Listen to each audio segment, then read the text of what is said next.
दोस्तों, आप देख रहे हैं SB home news. Sanjay Vishwakarma के साथ उत्तर प्रदेश प्रतापगढ़ विश्वनाथगंज विधानसभा में कटरा छत्रधारी एक ग्राम सभा है, वहां पर आया हूं। आप जानते हैं वहां पर आकर के काफ़ी लोग बैठे हुए हैं, तो मैंने यह जानना चाहा कि अब की बार कौन बनेगा मुख्यमंत्री, किसके हाथ में होगी उत्तर प्रदेश की कमान।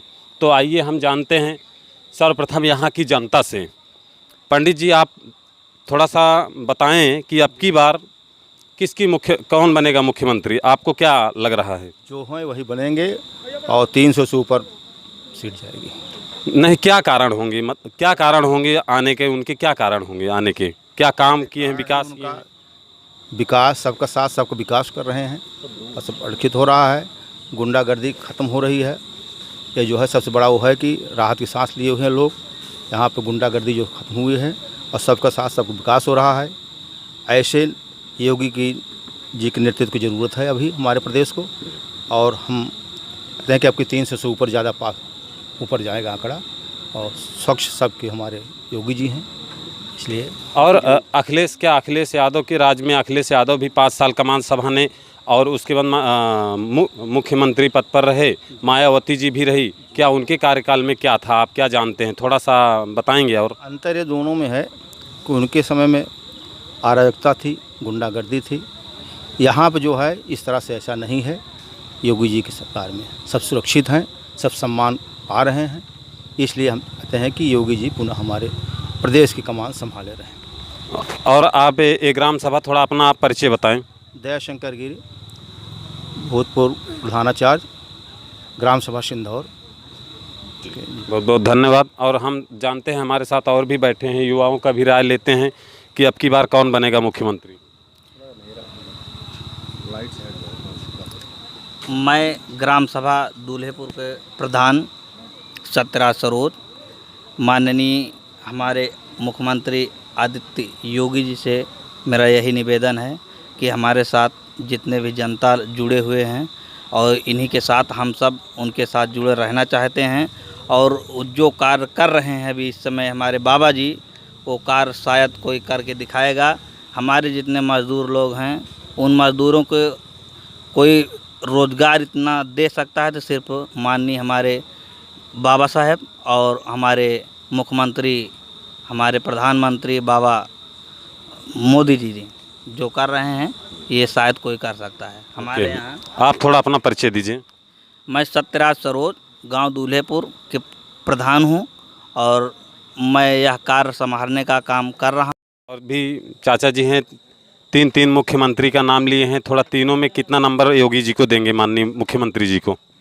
योगी जी सर्वश्रेष्ठ हैं, उनको बहुमत से पुनः आना है, पुनः उनकी सरकार स्थापित होगी।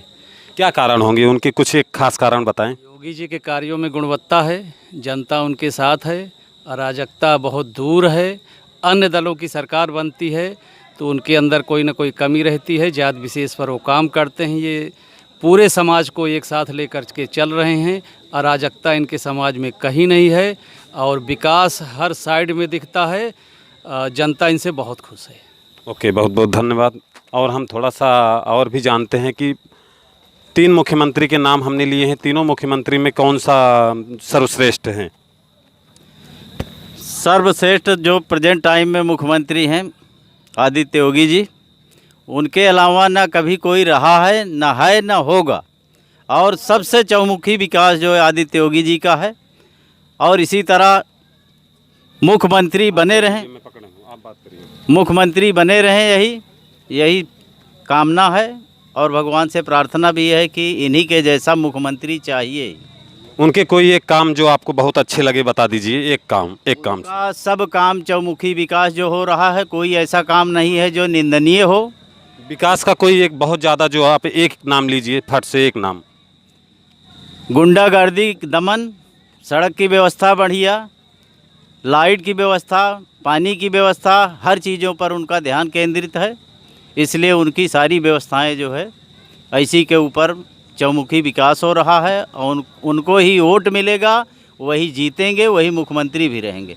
और अभी बैठे हैं हमारे साथ विश्वकर्मा महासभा के राष्ट्रीय अध्यक्ष संयोजक नमामि गंगे भारतीय जनता पार्टी आज उन्हीं के निवास स्थान और उन्हीं की ग्राम सभा में सर्वे करते करते आया था, तो उनसे ही जानते हैं कि भारतीय जनता पार्टी की राजनीति कर रहे हैं, तो फिर आने वाले समय में भारतीय जनता पार्टी को किस तरीके से देखना चाहते हैं या आप किस नज़रिए से देखते हैं सरकार को? संजय जी, विगत कई वर्षों से जो पहले सरकार हुआ करती थी, इस प्रदेश को दलदल प्रदेश बनाने का काम किया और 2014 के बाद जब से माननीय नरेंद्र मोदी जी का आगमन हुआ इस देश में और माननीय योगी महाराज जी का जब से आगमन हुआ उत्तर प्रदेश में, कोई बात छुपी नहीं है संजय जी। ये कब्रिस्तान प्रदेश नहीं है, ये गड्ढा मुक्त प्रदेश है। यहाँ पर गरीबों का, मजलूमों का, शिक्षित शैक्षिक लोगों का ये पूरा देश है, ये प्रदेश है। हम यहाँ पर गरीबों के लिए बड़ी बड़ी योजनाएं ला करके देने का काम माननीय आदित्यनाथ योगी महाराज जी ने किया है। यहाँ कब्रिस्तान बनाने के लिए पैसा नहीं दिया है, यहाँ स्कूल बनाने के लिए पैसा दिया है, शैक्षणिक संस्थान बनाने का पैसा दिया है, गरीब बहन बेटियों की शादी कराने का पैसा दिया है, गरीबों को पेंशन देने का काम किया है, गरीबों को मुफ्त अन्न देने का काम किया है, गड्ढा मुक्त प्रदेश बना करके बहुत अच्छी अच्छी सड़कें बनाने का काम किया है। और गांव में, आप शहर में तो 24 घंटे पर्याप्त तो बिजली हुआ करती है, गांव में तो लोग मोबाइल चार्ज करने के लिए कहीं किसी बगल के गांव में लोग जाते थे और एक्सीडेंट होता था, मर जाते थे।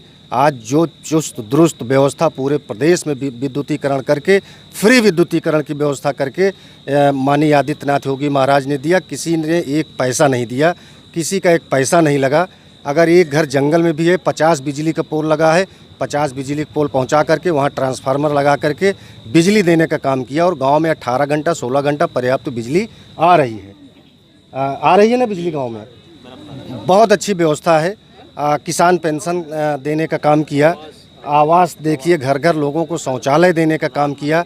प्रधानमंत्री आवास योजना के तहत लोगों को कितना, आप सोचिए कि हमारी माताएं बहनें कराती थीं, सोचती थी कि कब सूर्यास्त हो और हम शौच के लिए। जब आवास सुविधा का जैसे आपने नाम लिया है, अभी काफ़ी 2022 तक उनका मिशन था कि हम आवास सुविधा सबको पहुंचा देंगे, लेकिन हम गांव-गांव में जब निकल रहे हैं अभी तक तो नहीं दिख रहे हैं। काफ़ी गरीबों के आवास तो बने ही नहीं हैं, आप देख रहे हैं शौचालय भी नहीं मिले हैं। जो ये योजनाएं सारी लोगों के पास में नहीं पहुँच रही है।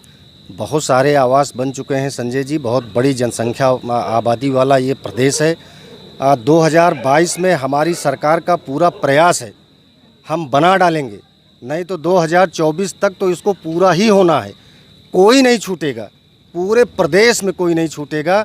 आपको मैं बताना चाहता हूं कि ये जैसे आप बटन दबाते हैं और बल्ब जलती है ना, ऐसे बटन दबाने पे आदित्यनाथ योगी महाराज जलते हैं।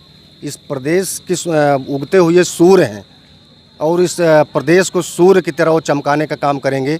उनके आगे पीछे कोई नहीं, ना तो माननीय मोदी जी के और ना योगी जी के। आज पूरा देश और प्रदेश का जन जन, बच्चा बच्चा उनका परिवार है, उन्हीं की धरोहर है और इस धरोहर को संभाल करके जीते जी पूरी दरिद्रता ख़त्म करके प्रदेश से वो जाएंगे और आने वाले समय में 2022 में 300 प्लस फिर सरकार बनेगी, इसमें कोई दो राय नहीं है। और सर्वप्रथम मैं आपसे यह जानना चाहूँगा कि आप एक विश्वकर्मा महासभा के राष्ट्रीय अध्यक्ष हैं, विश्वकर्मा समाज की भी आप राजनीति करते हैं, तो भारतीय जनता पार्टी में अभी उत्तर प्रदेश में विश्वकर्मा समाज को सम्मान देने की जो सम्मान देने वाली बात चल रही है सोशल मीडिया में, अभी तक उन्होंने क्यों नहीं दिया है और क्या किया है? थोड़ा सा सामाजिक स्तर से आप बताएँ। विगत सरकारों की, विगत पार्टियों की अपेक्षा संजय जी, अभी आपने देखा होगा पूरे प्रदेश में पार्टी का गठन हुआ, पंचायत चुनाव हुआ। पंचायत चुनाव में ग्राम प्रधान से लगा करके 250-300 आपके समाज के ग्राम प्रधान हुए। ये माननीय योगी महाराज जी के, माननीय मोदी जी की देन है। 350 ग्राम प्रधान, जिला पंचायत सदस्य, ब्लॉक प्रमुख और पार्टी का गठन हुआ। जितने विश्वकर्मा समाज के लोगों का जो मजबूती के साथ लगे हुए थे पार्टी में, जो आप जानते हैं पार्टी में जो काम करता है उसका सम्मान होता है। कोई भी पार्टी हो, आप काम करेंगे, चाहे समाजवादी पार्टी हो, बहुजन समाज पार्टी हो, जो अच्छे से काम कर रहा है, ऐसा नहीं है कि पार्टियां सम्मान देती हैं, लेकिन सबसे ज़्यादा सम्मान अगर किसी ने दिया विश्वकर्मा समाज को, वो भारतीय जनता पार्टी है। पूरे प्रदेश में अभी देखिए प्रदेश कार्यकारिणी का गठन हुआ है। प्रदेश कार्यकारिणी के गठन में करीब करीब मैं जानता हूँ पूरे जनपद में, आप प्रतापगढ़ को भी ले लीजिए, प्रतापगढ़ वंचित नहीं है। अभी रामपुर के देखिए वो विनोद विश्वकर्मा को बनाया, सह संयोजक बनाया उसको। तो जो तेज़ तर्राक लोग हैं, जो पार्टी के समर्पित लोग हैं और जो अच्छे व्यक्ति हैं, हम लोग चाहते हैं कि लोग निकलें, बाहर आएँ। हम दूल्हेपुर में, इस गांव में मैं तो ढूंढता रहता हूं कि अच्छे मजबूत लोग निकलें, अच्छे बच्चे निकलें, मैं उनकी मदद करूं, मैं उनको आगे ले जाऊं। मेरे गांव के लोग आगे जाएंगे तो मेरे गांव का नाम अच्छा होगा। मैं तो पूरे प्रयास में लगा रहता हूं, मैं विकास की बात करता हूं, मैं कभी नफरत की बात ही नहीं किया। दूल्हेपुर ग्राम सभा में जब भी मैंने बात किया है, सिर्फ विकास की बात किया है, जातिवाद की मैंने बात ही नहीं किया है। ये रिकॉर्ड है मेरे पूरे जीवन का। जब जब कोई प्रधान हमने चुना है इस गांव में, सब लोगों ने, मेरे ग्राम सभा के लोगों ने खून पसीना बहा करके एक प्रधान बनाते हैं, तो हम लोग एक उम्मीद के साथ बनाते हैं कि पूरे जनपद प्रतापगढ़ नहीं, प्रदेश का सबसे डेवलप गांव अगर हो तो वो दूल्हेपुर ग्राम सभा हो। हम लोग पूरा प्रयास करते हैं, जो भी पैसा है मेरे गांव में लगे, लोगों के साथ न्याय हो, जातिवाद से, परिवारवाद से हट करके पूरा गांव का विकास हो। हम विकास की बात करते हैं, और जो विकास की बात करता है और लोगों को बहुत कम पसंद होता है। संजय जी, आप भी ये जानते हो। और मैं तो इस ग्राम सभा दूल्हेपुर में मैं पैदा हुआ हूँ, तो इस दूल्हेपुर ग्राम सभा में मैं पूरा प्रयास करूँगा कि मेरी मिट्टी भी यहीं पे हो, मैं यहीं पे दफन हो जाऊँ, लेकिन इस दूल्हेपुर को बदल के जाऊँगा, ये मेरा वादा है। ओके, बहुत बहुत धन्यवाद अध्यक्ष जी।